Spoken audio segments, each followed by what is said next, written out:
जवान आहेत आता ऑन स्पॉट.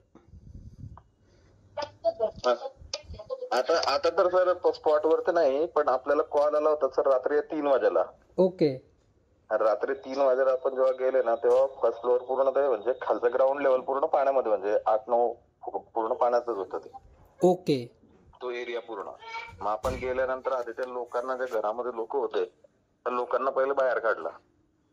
ओके. आणि जवळजवळ ते 150 ते 200 लोकांची ते वस्ती आहे. ओके. एका बिल्डिंग मध्ये त्या? नाही नाही, एका बिल्डिंग मध्ये नाही, ते वस्ती जी आहेत ना सर, ते 150-200 लोकांची वस्ती आहे ओके. पूर्ण. आणि कोणाचे घर एकदम जुन्या पद्धतीने खालच्या लेवलला आहे, आणि कोणाचे आता जे नवीन आहे ते उंच आहे जवळचे. म्हणजे उंच उंच घर होते तिथं, लोक तिथेच थांबलेले होते. बाकीचे सखोल भागात होते एकदम कमी गड्ड्यामध्ये. मग त्या लोकांना आपण बाहेर काढलं. ओके.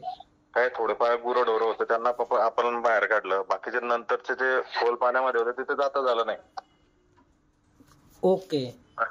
मग त्यानंतर काय झालं की पुढच्या बाजूला एक शेत होतं, त्याला वॉल बांधलेली होती मोठी कॉन्क्रीटची.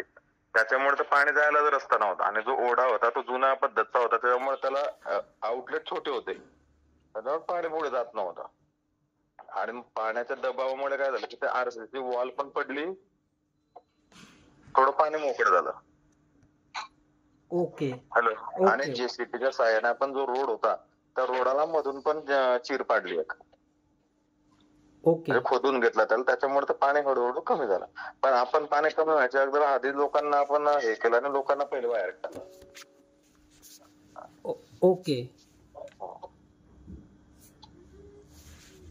Okay sir.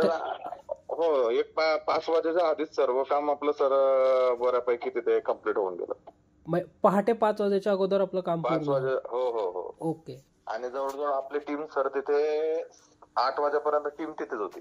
Okay sir. मग आपण परत एक सर्वे केला. मग बाकीचं मग बघायला गेले. पाणी उतरल्यानंतर मग बऱ्याच ठिकाणी त्या शेड्या वगैरे बांधलेल्या होत्या, तिथेच ते मरून गेल्या.